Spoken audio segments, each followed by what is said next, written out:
morning, everyone. I am Subesha Lakanji, and it is indeed an honor for me to be guiding you through this session today.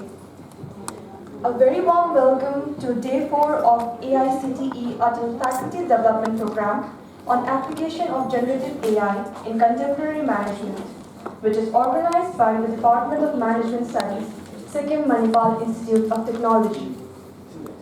It is our privilege to have with us today Dr. Shailendra Kumar, tech philosopher, AI researcher, and head of department at Sikkim Central University for today's first session on AI and ethics. With over 15 years of teaching and a strong publication record with leading publishers like Elsevier, Springer, and Wiley, Dr. Kumar's work spans AI ethics, business ethics, CSR, and human rights. He is recognized for pioneering contributions to AI philosophy, including debates on AI humanoids as legal entities, AI and gender, and impact of AI on work and society. Now, I would like to respectfully invite Dr. Anandita Adhikari ma'am to kindly felicitate Dr. Shailendra Kumar as a gesture of our highest regard and appreciation. Let us warmly welcome Dr. Shailendra Kumar to this session.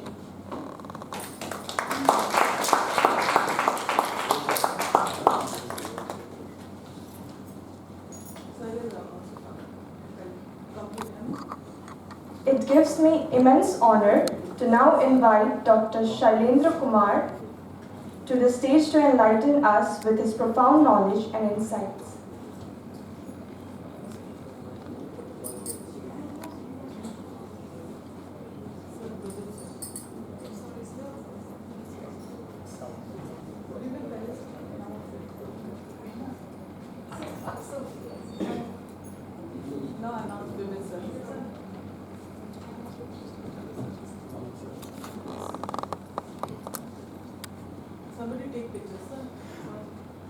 Now I would like to request our HOD, Mr. Vivek Sharma, to kindly felicitate Dr. Shailendra Kumar as a token of our appreciation.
Thank you, everyone. Am I audible to everyone?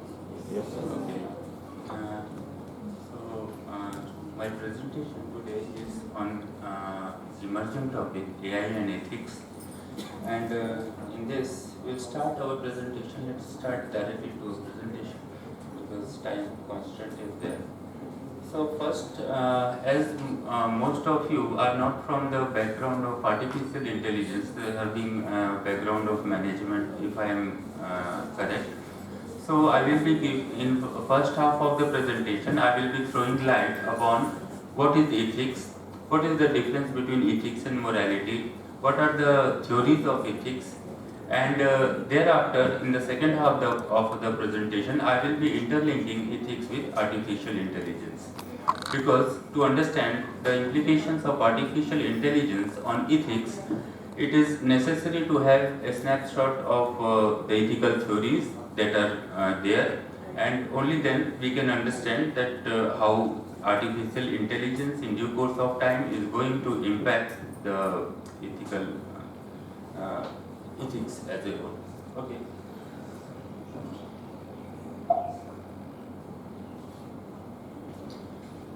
this slide explains the difference between ethics and morality. In common sense, normally, in common parlance, we use these terms interchangeably, and we often get confused when that what is the primary difference between ethics and morality. So if you can see here that morality is all about personal and cultural values, whereas ethics is about applying principles in a structured or professional context. While they overlap, definitely, morality is more about individual or cultural beliefs, and ethics is more about reasoned framework or behavior. So, to make it more lucid, morality is something that is individual, whereas ethics has a larger ramification, and it has a structural base. Okay, I hope it is clear. Then we move to the next slide. I will begin with a very popular experiment on ethics that is called trolley experiment.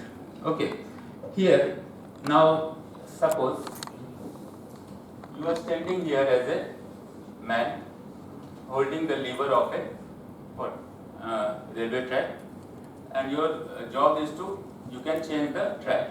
Okay, that is under your control. Now, as you see, the trolley is heading towards the 1, 2, 3, 4 and 5.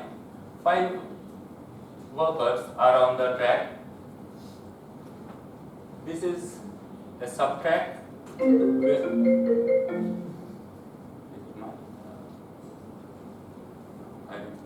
Okay, this is another track, that is one worker is working here. Now, here you are. Now, condition is such that they both of them, both the groups, one group, they do not know that a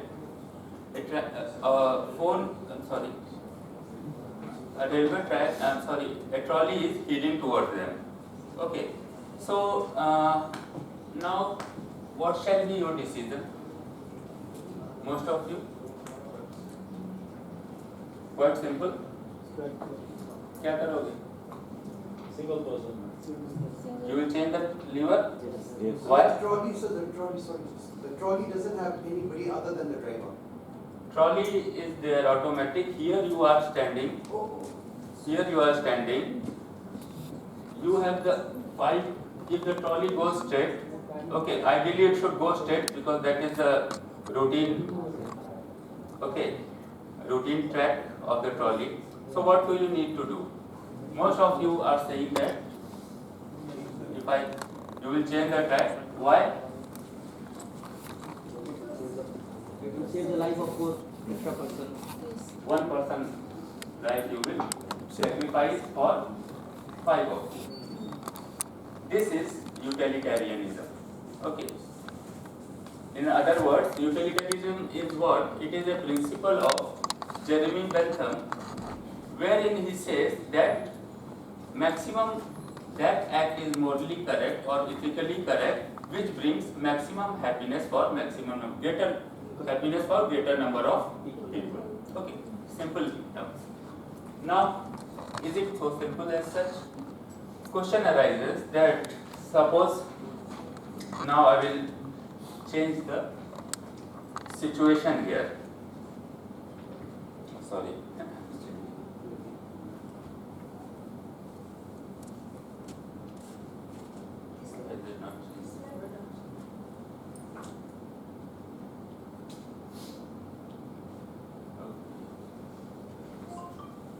Now here our situation will change.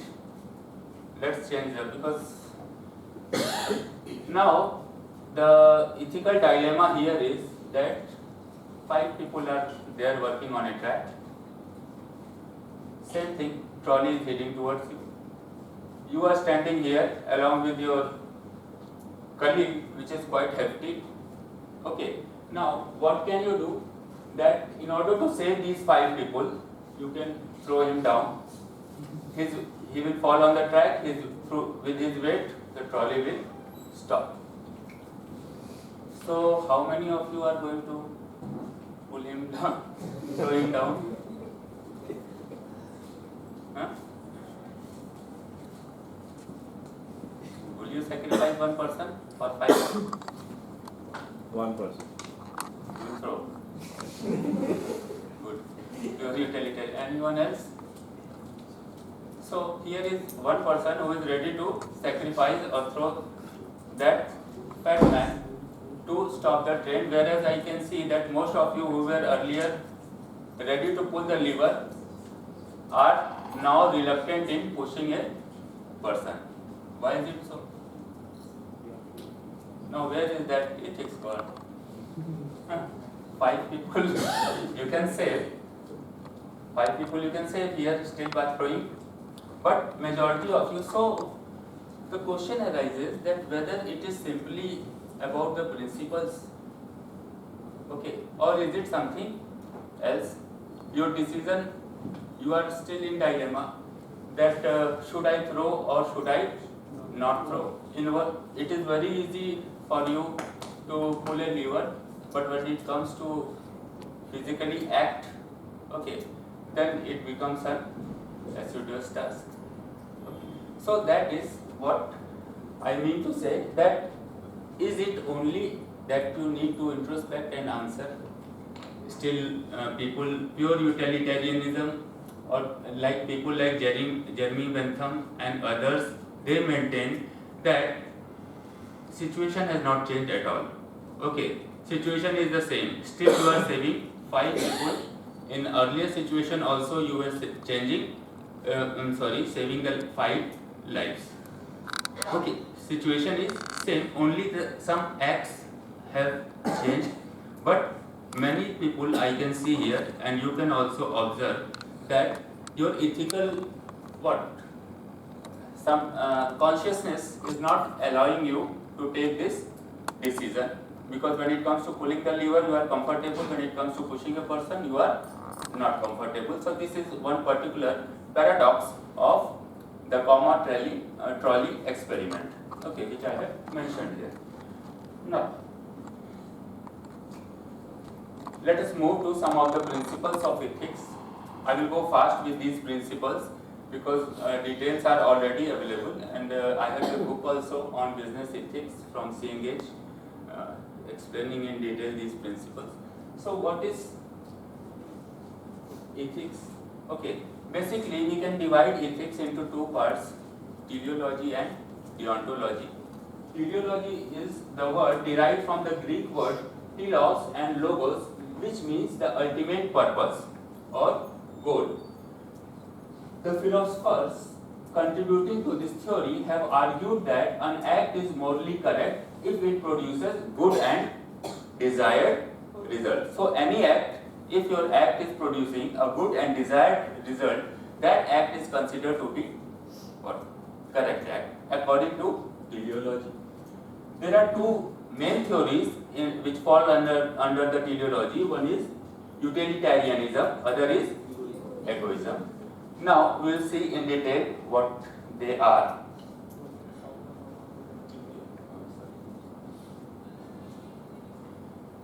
Can I ask one question? So in the earlier slide, what you showed, 2 pictures you have given, a trolley and a boat, another 1 person is there. So when we have taken decision to sacrifice 1 person for the sake of saving another 4-5 persons, then we are not being unethical to the 1 person. That is what we'll see. Because you what other choice you have? Anyhow, you have to decide. Okay, so that we will see that what different philosophers have given different theories, and in which theory suppose you are having an opinion that we are becoming unethical. So in due course of time and due slides I will be dealing with that. So what is the guarantee that will stop the train? What? No, that is my guarantee. That it will stop the train. If you who's a person, it will stop the train. So that is. So this is what Egoism is ethical egoism considers all those actions as acceptable and correct which furthers the self-interest of a person and thereby maximizes his ultimate happiness. The self-interest may be short run or long run. The enlightened egoism believes in pursuing the long-term self-interest by furthering the well-being and interest of others. So that is the definition, my definition when I was in good state of mind. But in simple terms, let it break it simple that in short principle can be summarized as do well by doing good. Okay. Normally the principle of CSR, corporate social responsibility, falls under this egoism, wherein the companies they try to do well, they try to maximize the profit, but simultaneously they also try to be ethical and more say doing better. They want to do something better for the different steps they are taking. Some are in education sector, some are social work and so on. So that is do well by doing good. This is in simple terms what egoism means. That means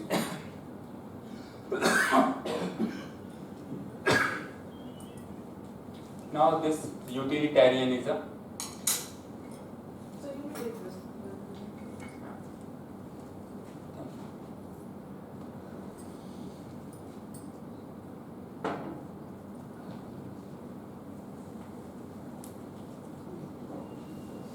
Now, utilitarianism, which is the second most important theory as far as teleology is concerned, which says that the greatest happiness for the greatest number. Any act is morally correct if it brings greatest happiness to the greatest number of people. Okay. So that already most of you have seen that how it brings greatest happiness to the greatest number of people. So those people are called utilitarian.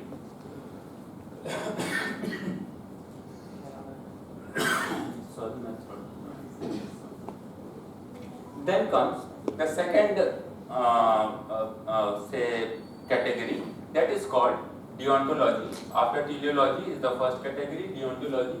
The term deontology is derived from the Greek word deon, meaning duty, and logia, meaning maxims or principles. Deontology, also known as non-consequentialist or duty-based approach, believes in taking decision on the basis of the universally accepted ethical principles like fairness, rights, honesty, justice. Okay, these are certain principles. So these people take decision based on individual rights. Like just now, madam raised the question: what about the right of the other person? Okay, not. So in teleology, we are considering more upon bringing greater happiness to the greater number of people. But here, the deontologists maintain that no, even one person is important. His right is equally important. Okay, though he is one, you can't sacrifice one person for larger number of people. Okay, it is not. So actually, there was a plaque which was discovered in France, and that plaque writes "Fiat Justitia Ruel Caelum," meaning let justice be done, though the heavens fall. Okay, whatever happens, heavens may fall, but justice should be done. Okay, even one person, even if it is okay, masses are against him, but justice needs to be served. Okay, so this is the beauty of deontology, wherein they take the rights and rights of liberty, fairness, all these things are taken into consideration, and the rights of individual is not sacrificed for the rights of masses. Here, this slide explains deontology is an ethical theory that suggests an individual should act based on what they believe to be morally right, regardless of the consequences. Definition: according to deontology, the rights or wrongness of an action is determined by the inherent nature and cannot be affected by any of its consequences. Okay, that means consequences are not going to impact. 5 people, like in utilitarianism, what you were thinking, that 5 people you need to save because your consequences were based. Here this is the non-consequentialist theory. It doesn't finds a base in consequentialism. Okay, it means that that any act is morally right should be performed even if the immediate result of it is negative. Okay, so even if the result is negative, but that is you are duty bound, you are you will be called deontologist if you take into, because if your decision is not based upon the consequences or outcome of your decision. Like honesty, telling the truth no matter what, even if it may lead to unfavorable outcomes. Some examples: humility, showing modesty and not taking credit for something you don't deserve. It would be wrong to accept a prize when you feel someone else did it better. Okay, these are some of the examples. Now we move to the very beautiful theory given by Immanuel Kant. Okay, Immanuel Kant, as you all know, a very great philosopher, and Kant has given a categorical imperative, because here we will be dealing with those theories based on which you can take ethical and moral decision whenever there arises any ethical dilemma. Kant says that he introduces the concept of universalization principle.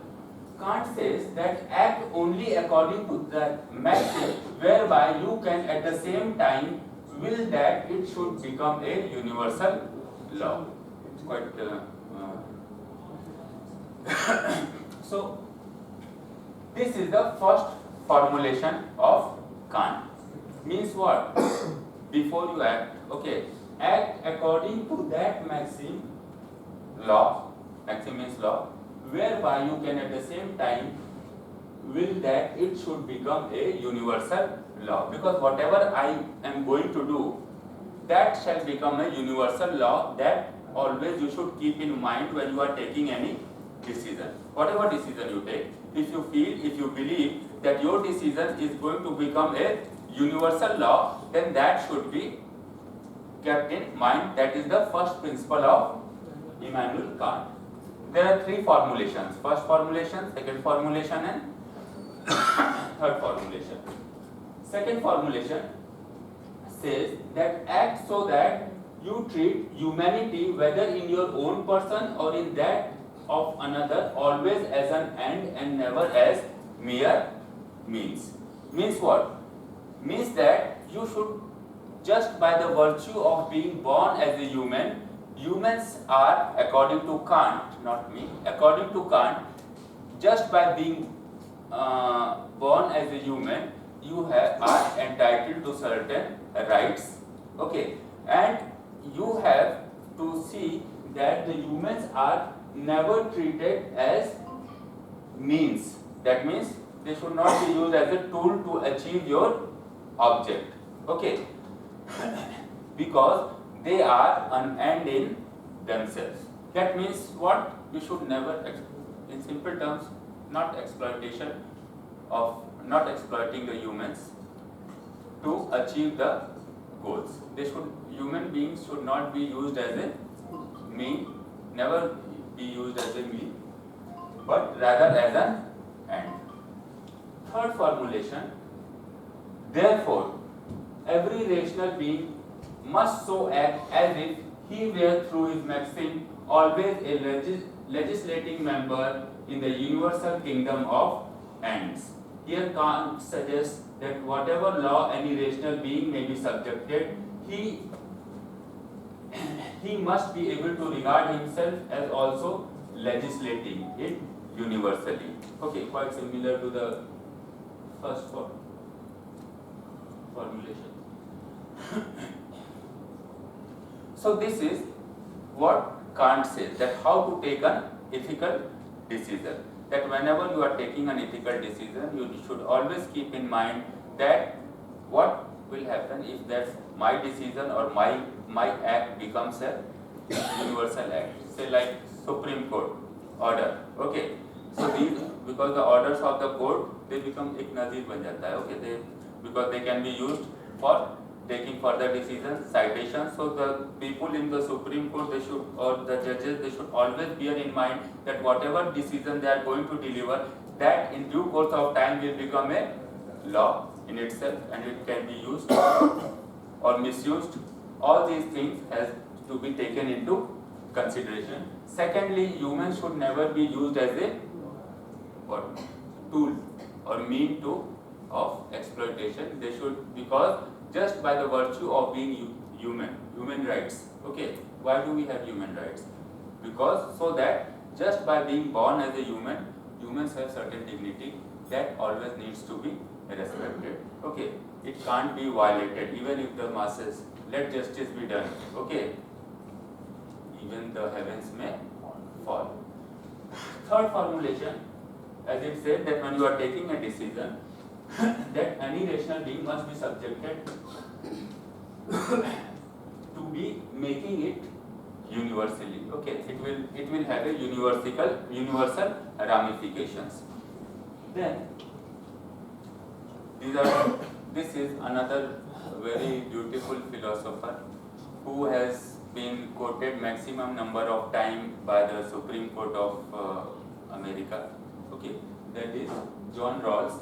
An interesting thing is that John Rawls has also served as a military man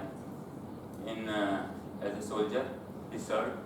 Thereafter, in the World War, when the World War got finished, he moved to the Harvard, and there he completed studies, and then he became a professor, and then you can see his contribution. And one of the beautiful theory of John Rawls is what? Theory of justice. Justice as a fairness. Now, this theory believes that a person cannot take an ethical decision until and unless you can't take an unethical decision until and unless you are in an original position. Okay, so this word you need to keep in mind. What? Original position. What is original position? Original position is that position wherein, suppose I am a person, I have each and every knowledge of the society, I have every knowledge, but there is a veil of ignorance in front of me. What is that veil of ignorance? That I will have every knowledge, everything about the society, about the law, and because I am going to make a law. The only thing I will not be knowing is my position in the society in future when that veil will be lifted. Okay, so that means as a legislating member, I can make good law only when I am in an original position. Okay, and I reiterate again, original position means that it doesn't mean that veil of ignorance, as from the name you can infer that you do not know anything. Okay, no, you are knowing everything, but one, that what will be your position in the society when the veil will be lifted. जब पर्दा खुल जाएगा, वेद खुल जाएगा. Okay, so that is something that original position means. Now, in that situation, when you are in an original position, you will constitute two types of principles. One is called liberty principle, other is called equal opportunity principle and difference principles. Okay.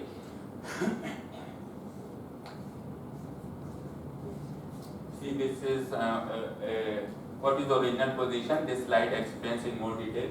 It is a hypothetical situation prior to the starting of the society. People going to decide the principles that will govern the society they will live in. Okay. This is the veil of ignorance. Veil of ignorance means they will not know their original position in the society. What people will know? Basic uncontroversial facts about science, technology, society, etc. that they will know. What people will not know which position they will occupy in the society. They do not know. They do not know whether when the wheel will be lifted, they will be rich, poor, okay, strong, weak, talented, okay, etc., etc. Done. So this they will not be knowing, and when they will not be knowing their original position in the society, then in that case, what will happen? They will constitute or make a law that will be beneficial for everyone, isn't it? Because you never know that अभी मैंने किसी के लिए अच्छा law बना दिया, say I make a good law for a particular community and not for favorable law for other community, but when the wheel lifts, what will happen? If I belong to that own community, if I fall into the community wherein I have been so unfavorable with, then that will be not a pleasing situation. So this is what. And another example, say suppose there is a cake, okay, a cake is there, I give it cake to this man, say Gaurav, okay, and I say that Gaurav, cut the cake and distribute among your batchmates present here, okay. Gaurav, if he is very upright, very good, he will cut the cake equally and distribute equally to all. But what will happen if he is not, say, fair? What will happen? He can cut a bigger chunk for himself and smaller chunk for others. Okay, that is the possibility, human tendency. Most of the time it is observed like that. But what can I do? Suppose if Gaurav doesn't know he is in an original position, and he knows that he will be cutting the cake, but distribution will be done by, say, Sagar here. Sagar will be distributing the cake. Then what will happen? Now Gaurav will cut all the cakes equally. He is bound to cut, because if he will not cut all the cakes equally, he may cut a chunk with what? Which is smaller. Okay. So when he will why he will do equally? Because whatever chunk comes to him, it will be equal. So this is because he is now in an original position and he doesn't know that who will distribute the cake. If he knows that he will be only distributing a cake, there is a greater possibility that he may be. So nowadays, so this is John Rawls. He says that people can make good law only when they are in an original position. So I told you that when person is in an original position, he will be making law. First principle is known as principle of liberty. This principle requires equality in the assignment of basic rights, duties. Rawls believes that everyone in the society should have equal liberty in the society. Under basic liberty comes many types of liberties like freedom of thought and expression, right to acquire property, liberty to participate in political activities, etc. Thus, we can say that liberty principle requires maximum equal basic liberties which are compatible with a similar system of liberty for all.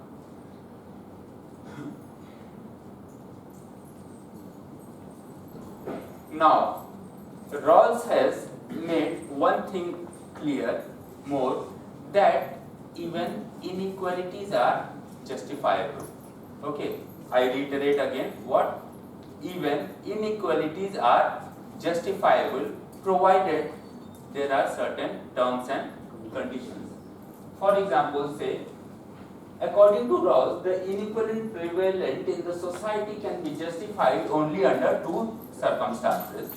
First is, those inequalities are open to all. That means inequality is there, but that inequality is not only for me but for everyone there in the society. So that is just, for example, say, this can also be termed as equal opportunity principle. Equal, for example, say there are two students.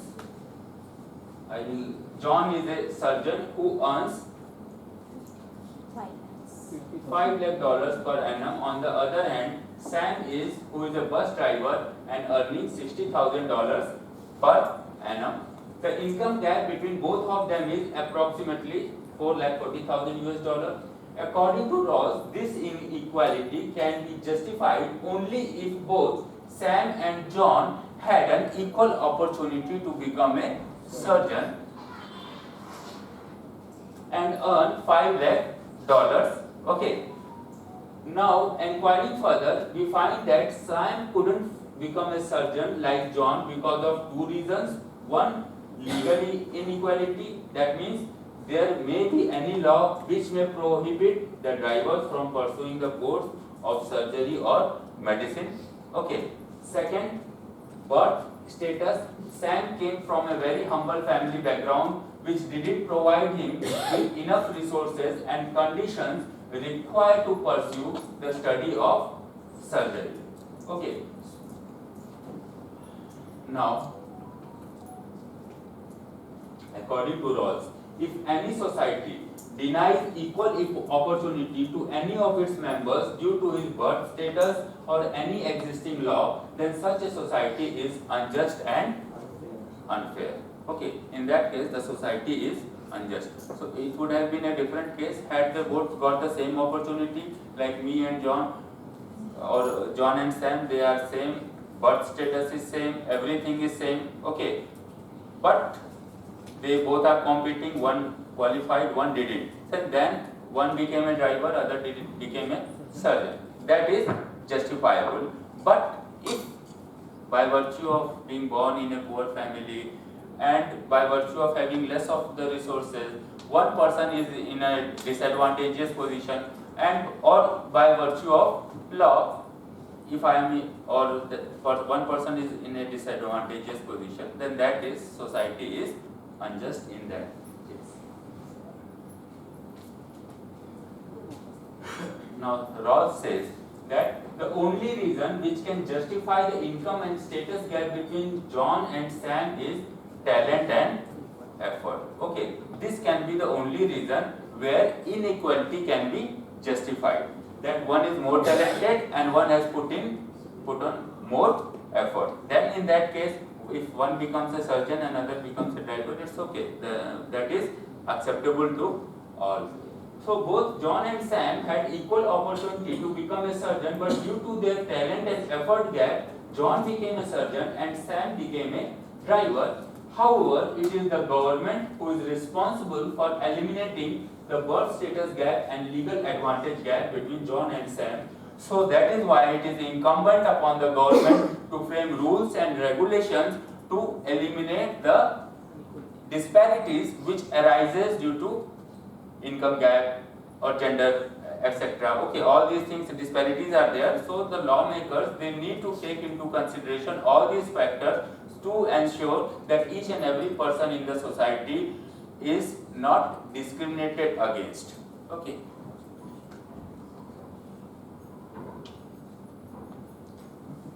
Secondly, the inequalities can be justified only if those inequalities are beneficial to all. Little bit of utilitarian you will find is becoming. This is also called as difference principles. Taking the above example of John and Sam, we can say that when weak and poor people like Sam get an opportunity to move ahead in life due to the prevailing inequality in society, only then such inequality can be justified. Okay, that means what? That means that suppose if a person or government or organization is making a law which is causing, say, inequality amongst the society, but that inequality can be justified. Why? Because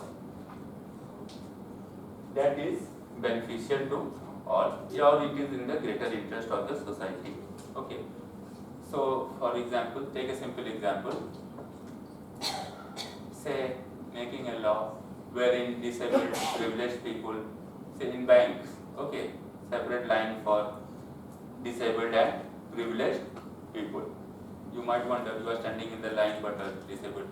Reserving a seat for a disabled person, reservation as a whole, you can say that it can be justified, but because some people may have disadvantageous position by being born in a particular caste, creed, society, etc. All these things. So that is, in that case, Rawls maintains that inequalities, if that inequalities are beneficial to all, then that can be justified.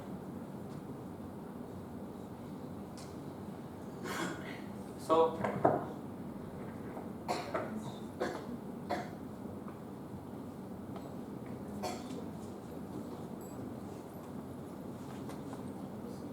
now we come to the next type of ethics, that is called virtue ethics. Virtue ethics is quite simple in the sense that these ethicists believe that if one can be just a good person in the society, right action will follow effortlessly. Okay, dilemma arises when we are in conflict with ourselves. Okay, I am a bad person trying to do good job, good task, assigned to do a good task. How difficult it will be for me to do a good.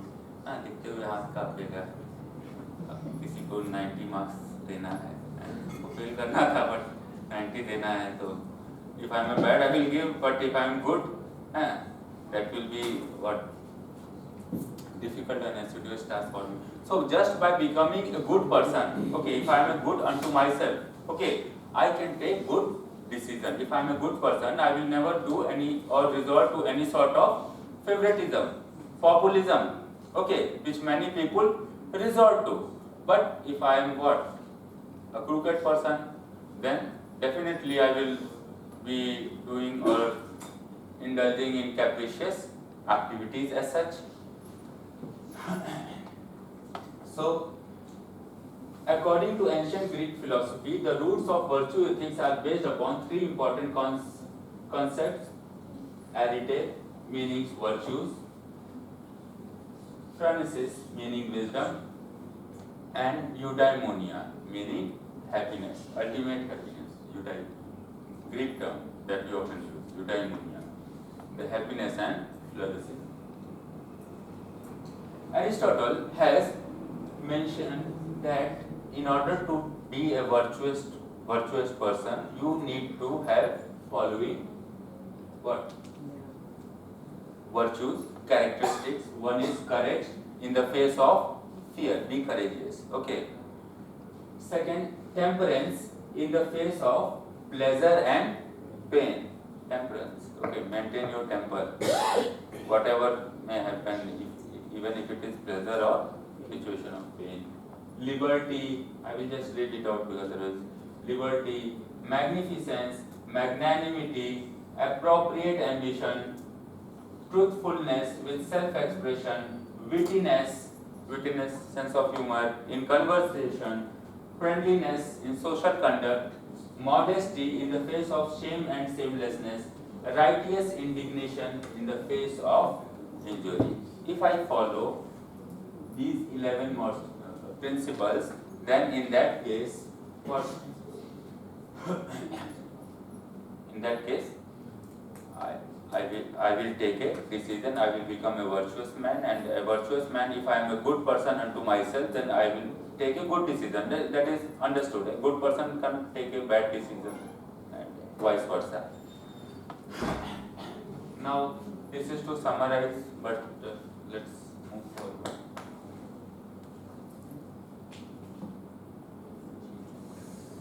Okay, now we move to the third type of. Normally we see that ethics are in three categories. Okay, utilitarian ethics, deontological ethics, and virtue ethics. Utilitarian says what? Greater good for the greatest number of people. Deontology, that the idea that the people should be treated with dignity.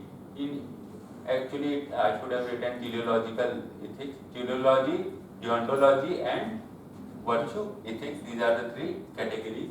So, in teleology comes egoism and utilitarianism. So, definition is the greatest good for the greater, but utilitarianism is such that which best describes the principles of teleology, and application make a decision based on what will benefit the majority, and con, decision makers are forced to guess the outcome of their choice. That is the con of this utilitarianism. That another con, harming a minority and benefiting a majority doesn't build mutually beneficial relationship, because in case of utilitarianism, rules will always favor the majority. Okay, minority will always be neglected. And con is, it is not always possible to predict the outcome of a decision. Okay, what will be the outcome of the decision? That is difficult to predict. Deontology, the idea that people should be treated with dignity and respect. This is the basic definition. Identifying one's duty and acting accordingly is the application, how to apply it. Con, there may be disagreement about the principles involved in the decision, the possibility of making a right choice with the bad consequences. Okay, so your choice may be good, like being a deontologist, I will not pull the lever, let the 5 people die and save 1. Okay, so that consequences of that decision could be bad at times. Then con, the possibility of a conflict in duties, and pros are strongest model for applied public relation ethics. Virtue ethics is quite simple, considering what virtues make a good public relation professionals, making a decision in light of those favored virtues. And what are the cons? Misses the importance, obligations to the client and public. Another con is the possibility of a conflict in virtue. Okay? Now, one say other, apart from teleology, deontology, and virtue ethics, recently in the modern say structure, modern course of time, one new course of ethics has come into being, known as feminist care ethics. Because feminist care ethics says that these ये सब क्या हैं, anti female, they are male based ethics. Okay, they lack one thing that is evident, or say in more females can understand more well